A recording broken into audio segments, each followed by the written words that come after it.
Hello，大家好呀！你们最近有没有那种感觉，就是每天早上醒来，第一件事不是刷牙洗脸，而是下意识的打开手机里的汇率 App， 看一眼日元那个数字，然后心里咯噔一下，既想冲进去抄底，又怕接了一把掉下来的飞刀。别不承认，因为我自己就是这样。就在我们录制这段视频的当下，美元对日元的汇率依然在150到160的高位区间疯狂摩擦，甚至一度冲破了几十年来的历史极限。这意味着日元跌到了让人不敢相信自己的眼睛的地步，感觉日本全岛都在打折。今天这条视频，我不仅仅要跟你们聊聊日元现在到底能不能换，这太浅了，我要跟你们聊的是一场关于我们欲望、恐惧与旅行自由的心理战。如果你正在计划去日本，或者你手里有些闲钱不知道该往哪放，甚至是你想知道怎么利用这波几十年一遇的行情赚回你的机票钱，那你一定要把今天这条视频看到最后。内容非常扎实，我们要深度拆解这背后的财富密码。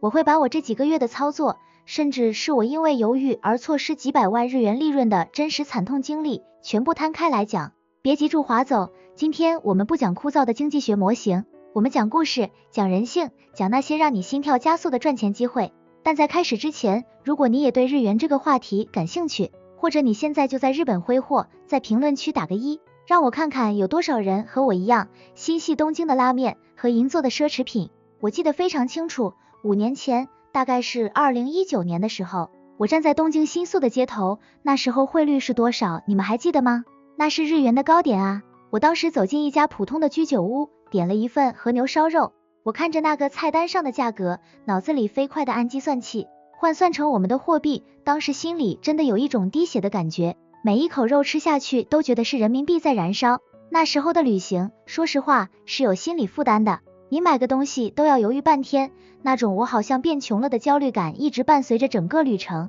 但是前几个月我又去了一趟，朋友们，那种感觉完全变了，简直是从地狱到了天堂。同样是新宿，同样是那家店，甚至我觉得肉质更好了。当我再次换算价格的时候，我惊呆了，那种感觉怎么形容呢？就像是你突然发现全场商品都在打6折、5折，甚至是你感觉自己的资产在踏上日本国土的那一刻，瞬间膨胀了30%。这不仅仅是数学题，这是一种强烈的心理暗示，一种暴发户般的错觉。我看着身边的游客，每个人眼里都闪烁着那种买到就是赚到的疯狂光芒。我有个朋友老张，平时特别抠门的一个人，在国内买瓶水都要看打不打折，结果这次跟也会去了日本，你们猜怎么住？他在大阪的爱马仕门口排队排了2个小时，出来的时候手里拎着2个大袋子，满脸通红的跟我说，兄弟，这不是花钱，这是理财啊。那一刻我突然明白，汇率的波动改变的不仅仅是价格，它改变了我们对价值的判断标准，它释放了我们内心深处被压抑的消费欲望。所以当你问我现在换会不会太早的时候，我反问你一句，你是为了赚那个0.0几的汇率差价，还是为了买那种我是大富翁的爽快感？如果你是为了后者，那么任何时候，只要是你觉得爽的点，就是最佳入场点。当然，我们不能光靠感觉活着，还是得有点逻辑。为什么日元会跌成这个样子？简单来说，就是美国那边利息高的吓人，你把钱存在美国银行，躺着就能拿5%的利息。而日本呢，虽然最近稍微动了一下，但基本上还是接近零利率。这就像水往低处流，钱是往利息高的地方跑的。全世界的资本都在卖日元买美元，这导致美元对日元一路飙升，这就是最底层的逻辑。这时候肯定有人会问，那日本政府不管吗？管啊，他们当然想管，但这是一个巨大的博弈。日本是出口大国，货币便宜了，他们的丰田汽车、索尼相机在国外就更好卖了，大企业赚得盆满钵满，股价蹭蹭往上涨。所以这是一个非常矛盾的心理，一方面不想让老百姓手里的钱太不值钱，另一方面又依赖这种弱势货币来刺激经济。我们作为游客，其实是在享受这种大国博弈下的红利。我自己就有一个真实的案例，去年底，我觉得日元差不多到底了，大概在美元对日元145的时候，我换了一大笔钱，心想着这下稳了，不可能再低了。结果呢，没过2个月，数值冲到了150，甚至160。那段时间我心里那个悔啊，每天看住汇率图，感觉自己就是个韭菜。但后来我转念一想，我不炒外汇，我是去消费的。当我把这笔钱花在顶级的温泉酒店，享受那种贵式服务的时候，那个汇率差价带来的痛苦瞬间就被抹平了。这告诉我们什么？如果你不是专业的交易员，千万不要试图去猜测绝对的底部，因为底部下面可能还有地下室，地下室下面还有18层地狱。好了，说了这么多心理和逻辑，现在来点钱货。如果你现在手里有钱，准备去玩，或者准备投资，到底该怎么操作？我有个3-3制法则，这是我用真金白银换来的教训，绝对不要一次性梭哈，千万别。你今天看中汇率不错，全换了，明天日元再跌1%，你会难受死。我的建议是，现在换30%，锁定一部分成本，让自己心里有个底。如果美元对日元继续往上冲，日元继续变便宜，你再换30%，这样你的平均成本就拉低了，你会很开心。如果汇率回落了，日元变贵，你也别难过，因为你手里已经有30%的便宜筹码了，你也不亏。剩下的40%留到你出发前那一周再看情况。这种分批建仓的策略是治疗汇率焦虑症的唯一解药。好了，朋友们，既然你们能看到这里，说明你们不仅仅是想省钱，你们内心深处跟我一样是有点野心的，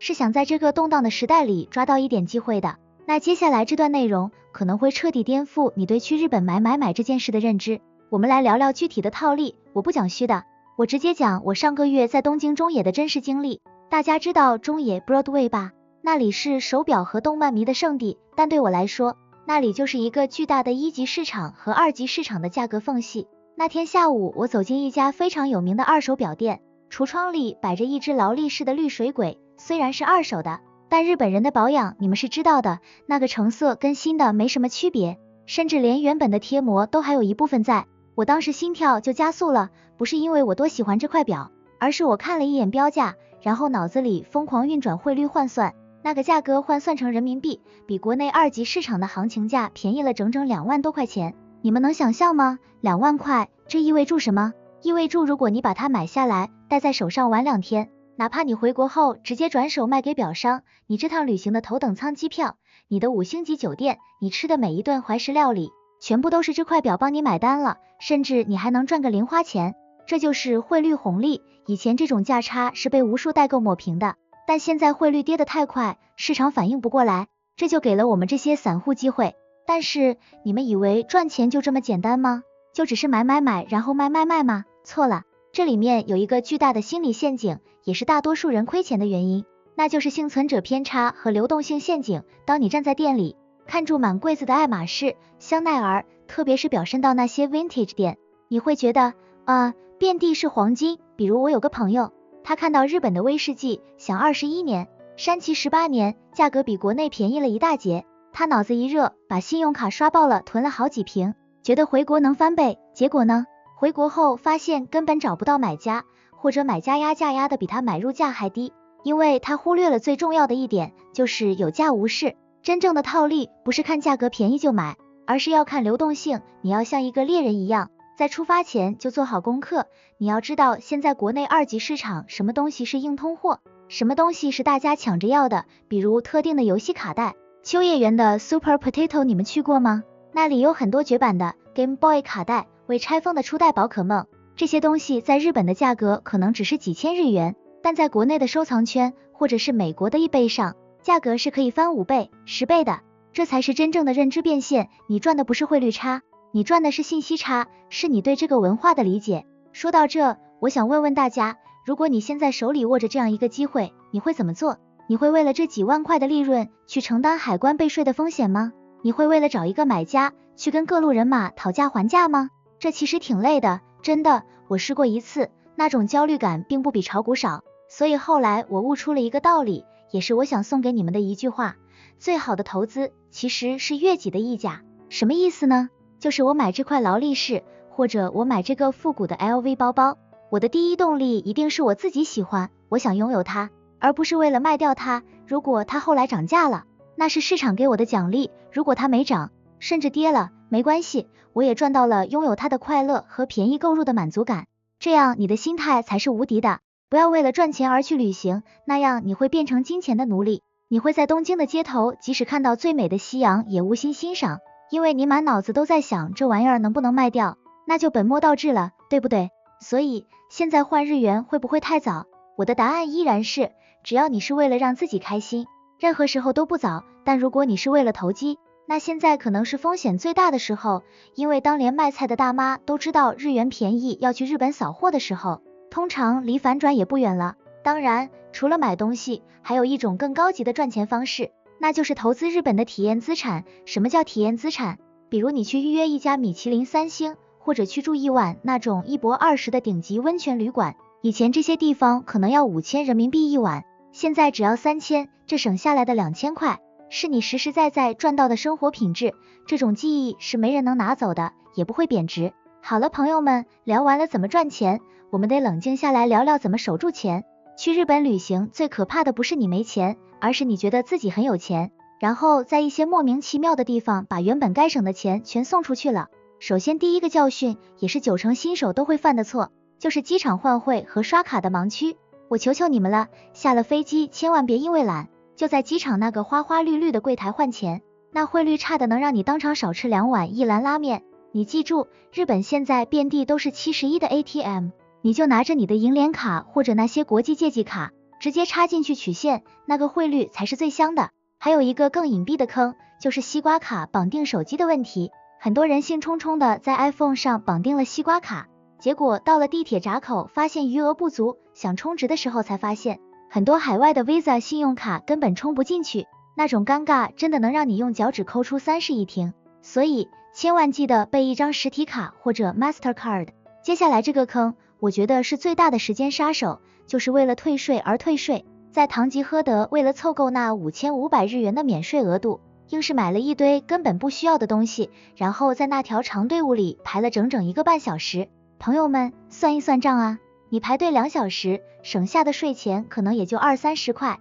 但你这2小时在日本的旅行成本是多少？你这是捡了芝麻丢了西瓜。还有关于过度打卡与胃的尊严，不要让你的胃变成网红流量的奴隶，要学会像个孤独的美食家一样去探索。最后一个，也是最容易让人破防的，就是行李超重，一定要买个手提车，不要在机场狼狈的翻箱子。聊了这么久，我想跟你们说句真心话，其实日元这波走势，不管是跌破历史记录，还是未来某天突然强势反弹，它本质上都只是一个数字。我们之所以这么关注它，是因为我们每个人心里都藏着一个渴望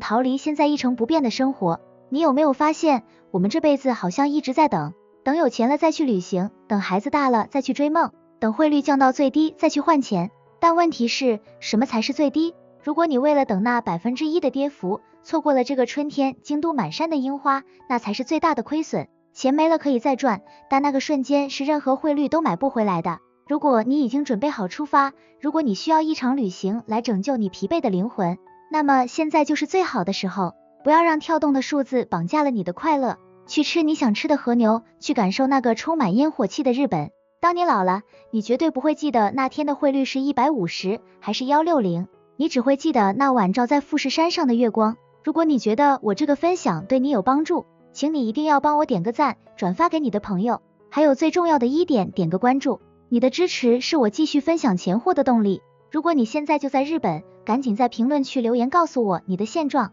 我会在评论区跟你们互动。最后的最后，必须提醒大家，视频里提到的所有关于外汇走势、投资机会，甚至是二手奢侈品的分析，全都只是我个人的主观意见，不代表任何绝对的预测。投资有风险，大家在做决定之前，一定要根据自己的风险承受能力做评估。投资只是意见，没有绝对，风险要自己评估。祝你们每一场旅行都能赚到超值的回忆，我们下个视频不见不散。